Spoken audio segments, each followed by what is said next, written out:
The woman who was abducted age 12, held captive for 19 years, and gave birth to 9 children. Hey lovely people, I'm Scott Leffler from Wonder Earth. Before we begin, make sure you smash the like button, subscribe to our channel, and click the notification bell for new amazing videos.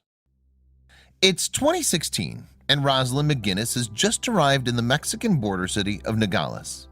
With 8 children in tow, she waits nervously for the papers that will allow her to return to the United States, almost 2 decades after she disappeared from an Oklahoma school. Here is the story of her horrific ordeal. Rosalind's nightmare apparently began when she was a mere 10 years old and living in Springfield, Missouri. There, she'd enjoyed a relatively normal childhood, playing in the local park with her brothers and learning to play the violin. And as a student on the honor roll, the young girl had a future that looked bright. Even at such a tender age, Rosalind had big plans. In a November 2018 interview with KSHB, Kansas City's 41 Action News, she recalled her youthful aim, saying, "I wanted to grow up to be a veterinarian and teach violin. I had goals as a very young child." Sadly, however, her life was to play out in a different way. When Rosalind was 10, her mother, Gayla, met one Henry Piet while distributing leaflets in their neighborhood. What's more, soon the pair's friendship became a romance. And yet Henry apparently had a dark side.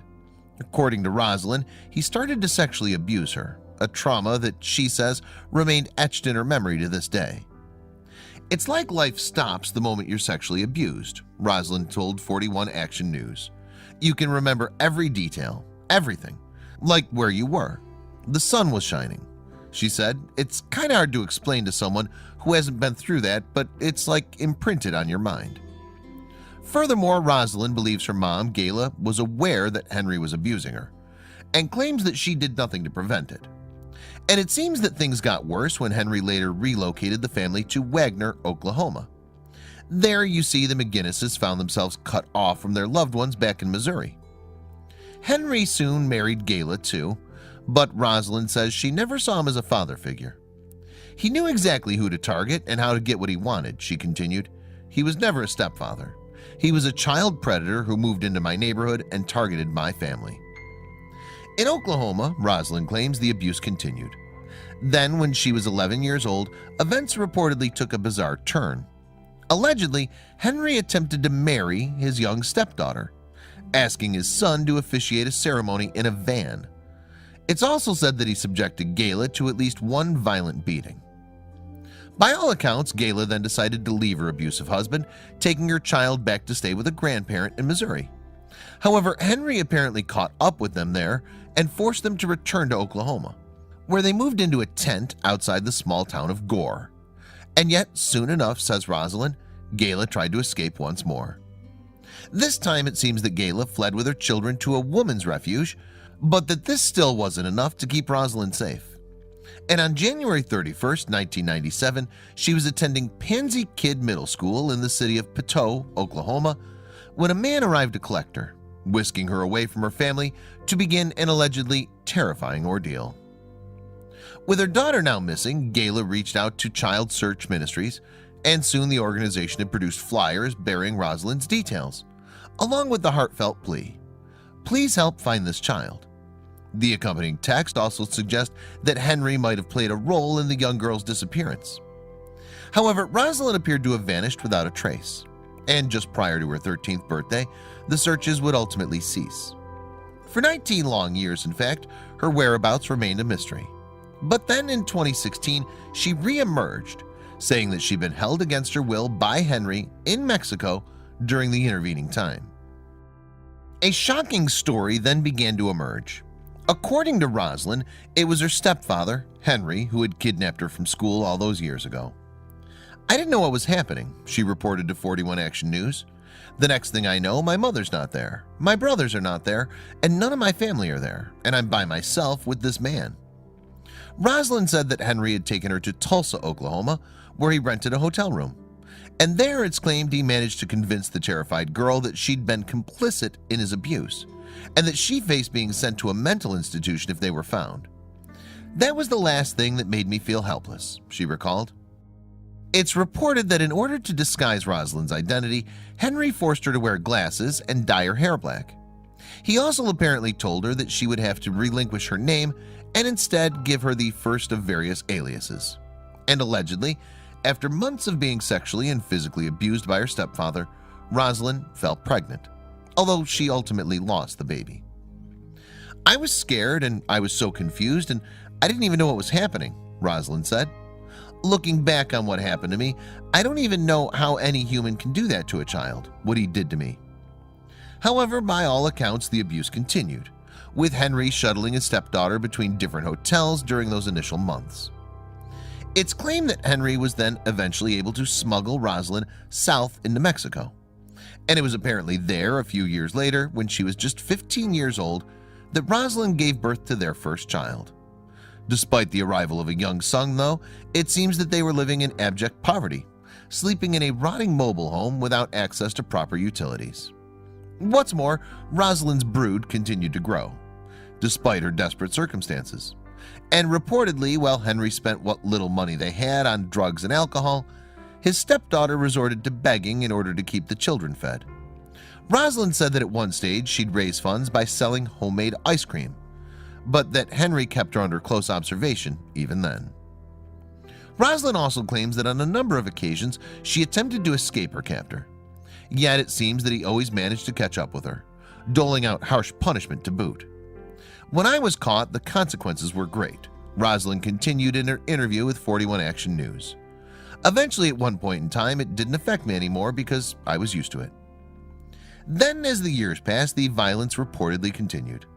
In fact, according to Rosalind, Henry regularly beat her with weapons and other objects, even going so far as to shoot her a few times. And on one occasion, she claims he assaulted her with a frying pan, injuring her so badly that her arm was sliced to the bone. It's alleged that ultimately Rosalind gave birth to all of her total of 9 children while in captivity, struggling to raise them as she dealt with an onslaught of abuse. Then, towards the beginning of 2016, she met Ian and Lisa, a British-American couple who would finally provide a glimmer of hope at the end of the tunnel. At the time, Rosalind and the children were by all accounts living with Henry in the central Mexican city of Oaxaca. And when they first encountered Ian and Lisa, they were shopping in a local supermarket. "We were in line and they were in front of us," Lisa recalled to Action 41 News. "They had 2 giant carts of groceries. One was entirely filled with meat, which the children told us later was only for him, and they couldn't pay the bill," Lisa continued. "They were short on money, so Ian and I gave them money, and she was grateful." Following this, a friendship soon formed between Rosalind and the couple. "They were just desperate to talk," Lisa explained to 41 Action News. "Not the very youngest ones, because they wouldn't say anything until they got to know us, but they just wanted anybody to talk to because it was not something they were allowed to do." Yet the relationship was cut short when Henry moved the family to a remote mountain village in the Oaxaca region. Fortunately, however, Ian and Lisa remained in contact with Rosalind, or Stephanie as she was known by then. And it was during a visit to the mother's home that the British-American couple realized that something was terribly wrong. Lisa said they arrived to find the children dangling precariously off the balcony, a sign of their desperation perhaps for contact with the outside world. Inside the home, meanwhile, things went from bad to worse. There were 3 stalls, for lack of a better word, there all in a line with a raw cement floor, Lisa recalled, and they had holes in the walls for doors and windows, but no doors and windows. And on the floor of each of the cubicles were very, very thin foam exercise mats, and these were the kids' beds. You had 8 children living in 3 cubicles that were little more than walk-in closet size, Lisa continued. Then, on another visit, the couple apparently discovered one of Rosalind's daughters lying in a fetal-like posture on the floor, and all the youngsters were painfully thin. You could just feel the desperation, she said, both in the children and in her. Concerned for Rosalind and her children, Lisa and Ian continued to visit them at their remote village home. And on one occasion, it seems that Henry revealed to them that he was 62, 3 decades older than the alleged mother of his children. The couple then grew increasingly alarmed. "He went home and I said, 'Ian, she's 32 years old,' Lisa recalled to 41 Action News. Her oldest kid would be turning, I think at that point he was going to be turning 17. And I said, "That's wrong. You take 17 away from 32, that's 15, she added. He's 62. She would have been 14 when she got pregnant. This is wrong. There's something seriously wrong." At that time, Rosalind fell ill and required surgery to take out her gallbladder. And the mother later claimed that while she was recovering in a tent following a crude operation, Henry grew violent and ordered her to do household chores. According to Rosalind, that was the moment that everything changed. "I knew that if I didn't get out of there, I'd either go insane or I'd end up dying and leaving my kids with that man," she told People in 2017. So when Lisa reached out to offer her support, Rosalind gathered the confidence that she needed to finally break free. Rosalind says that just weeks after speaking to Lisa, she waited until Henry was in an alcohol-induced sleep one day and seized her opportunity to escape. By that point, her eldest son had fled to America, but she grabbed her other 8 children and jumped in a taxi. Eventually, the family arrived at Lisa and Ian's home. While Lisa and Ian subsequently looked after the young family, Rosalind began the process of arranging their return to the United States. And one day, the mother confessed her real name.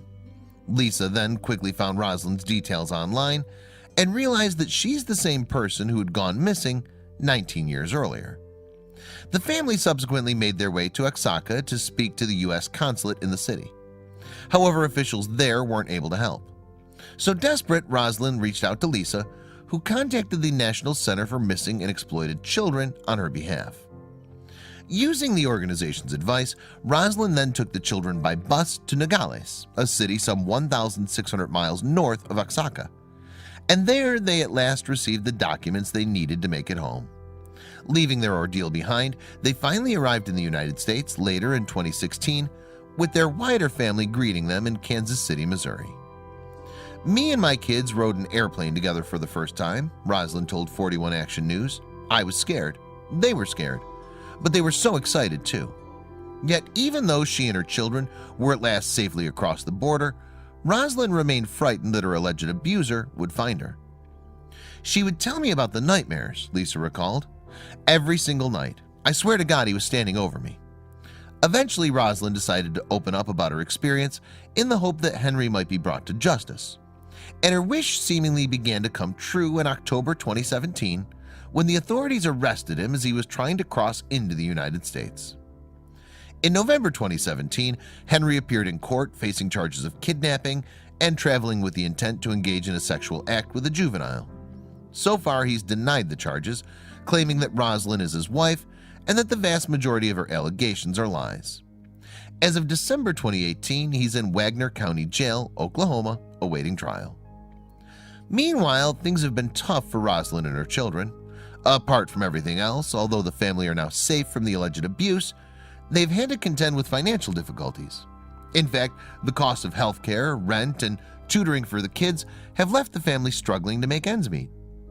Yet despite all this, Rosalind has bright hopes for the future and plans to renovate a house to provide her children with a stable home.